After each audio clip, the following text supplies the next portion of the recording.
Let's begin with the poem 1.4 from English Kumar Bharati, All the World's a Stage, written by a very famous poet, William Shakespeare, who was also a playwright and an actor. This poem is taken from his play, As You Like It.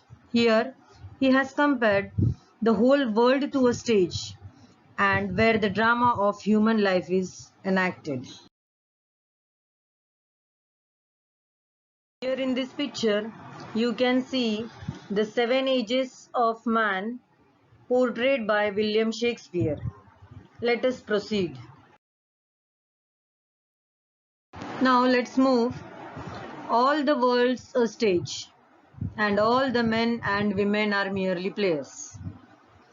Here the poet has compared the whole world with a stage, where we all people play different roles in our life. As a play is divided into various acts, similarly when a human being takes his birth, he has to go through 7 different ages.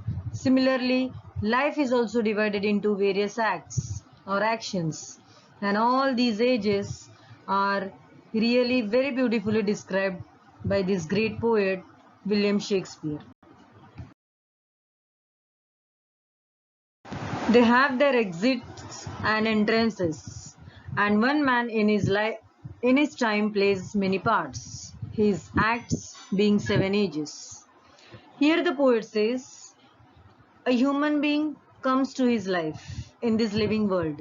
He enters, and on the other hand, he has to leave or exit this world one day. When he comes during his lifetime, he plays many parts. So my dear children, here the word exit shows the change in role in man's life or a death of a human being. The word entrances tells about the birth of a human being. One has to play many parts in his life, and all these parts or acts being 7 ages as told by this great poet. Children, at the first time when the human soul comes to life. So here the poet says at first the infant. So the first role played by the human being in his life is of an infant soul, a small baby, mewling and puking in the nurse's arms. So here for no reason he is always seemed to be mewling, means all the time we see the small baby crying and puking in the nurse's arms. Puking means vomiting. Why the small baby vomits? Because his digestive system is very weak. He is not able to digest the things very easily. So he seems vomiting every now and then in the nurse's arms. Arms means hands. When the child grows up, the next stage, let us see. Then the whining schoolboy, with his satchel and shining morning face, creeping like snail, unwillingly to school. So, here the poet says, the second role performed is of the role of a student. All the time, he is seemed whining like a schoolboy, means he is always complaining. He is not at all ready to go to school with his satchel, meaning bag, with his school bag, and shining morning face, the small innocent face of a child which is creeping like a snail. A snail which you must have all seen during rainy season. How it walks very, very slowly. Similarly, the small child which is not ready to go to school also walks in the same manner, unwillingly to school. After completion of his studies, as a role of a student, he plays the role of a lover. So the poet says, and then the lover sighing like furnace, with a woeful ballad made to his mistress' eyebrow. So the third role, as a lover, which is compared to a furnace, means he heaves very deeply. He praises his beloved. Mistress means beloved. How he praises? He praises with a woeful ballad. Woeful meaning sad. With a sad ballad. Ballad means a poem which he sings for his beloved.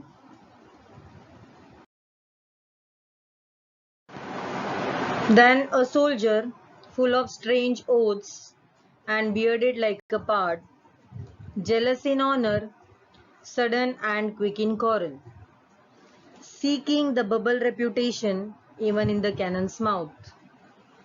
In the fourth stage, man enters the adulthood phase of his life. Here, this stage is represented by a soldier who is full of strange oaths. Here, he has become very brave and bearded like a pard. He is compared to a fearless leopard who is ready to take any challenge. Why? To prove his manliness. Jealous in honor, sudden and quick in quarrel. He little bit develops ego in himself, becomes short-tempered. As how the soldier is ready to fight anyone who questions his honor and wants to build a reputation for himself, even if it is short-lived, seeking the bubble reputation even in the cannon's mouth.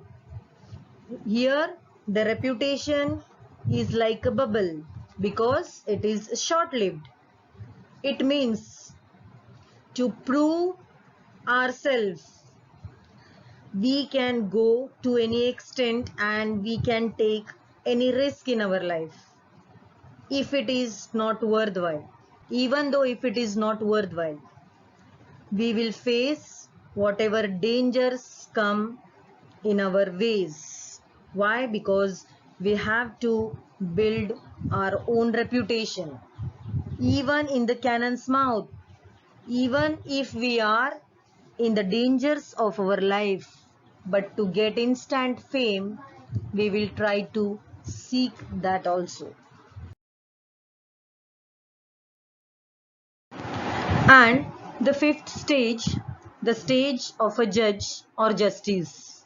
So here the poet says, and then the justice, in fair round belly with good capon lined, with eyes severe and beard of formal cut, full of wise saws and modern instances, and so he plays his part.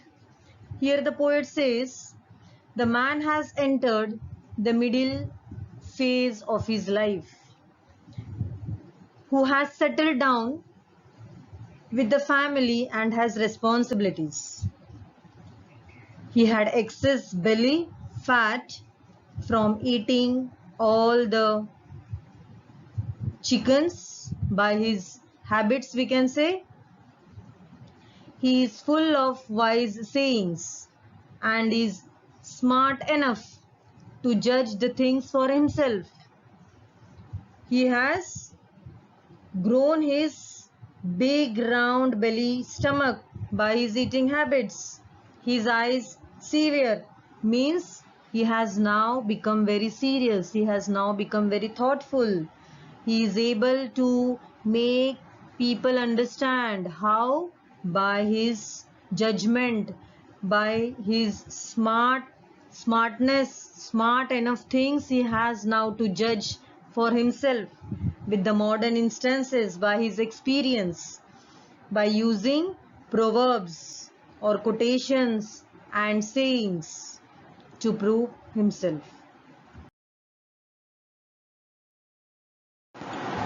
The sixth stage shifts into the lean and slippered pantaloons with spectacle on nose and pouch on side. His youthful horse well saved, a bird too wide for his shrunk shank, and his big manly voice. turning again toward childish trebles, pipes and whistles in his sound.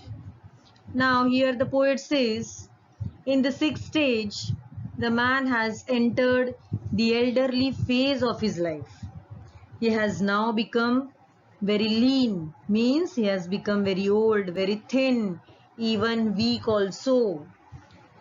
He wears pantaloons. The old man also wears spectacle on nose. Pantaloon means a kind of a trouser which can be worn very easily and quickly. His spectacles are seen on his nose. You can understand the condition when a person becomes an elder one. And his pouch is also seen on the side. His youthful hose. Hose means a type of a socks which he has saved for his life when he was young, and now those socks he is not able to wear. Why? Because of his shrank. Shrank means legs. Shrunk means thin. His legs have become thin, and his voice is slowly and gradually turning into childish treble, means his life is even becoming weaker than that of a small child. He expresses no views about the world which is around him, and he can barely speak.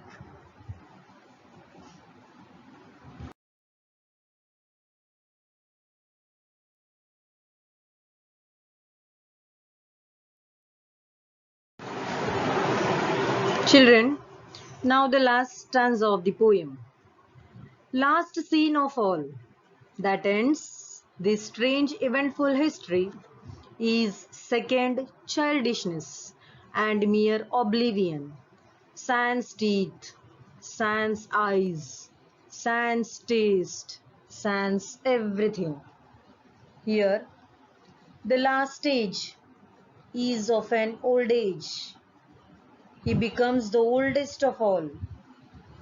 All the things, all the roles before him become eventful. The last stage ends with the stage similar to childhood, where everything becomes mere oblivion, means we are unaware or unconscious of the surroundings and the happenings which are taking place around us. Sans teeth, sans eyes, sans teeth, and sans everything. So these elderlies are seen without teeth, without eyes, without taste, and without everything. Children, during this stage, we must make them feel loved and never leave them alone to feed for themselves. Really? Someone must be with them to show love and concern. And we should also remember that it is our duty to look after the old and the aged. Hope you must have liked the poem. Thank you.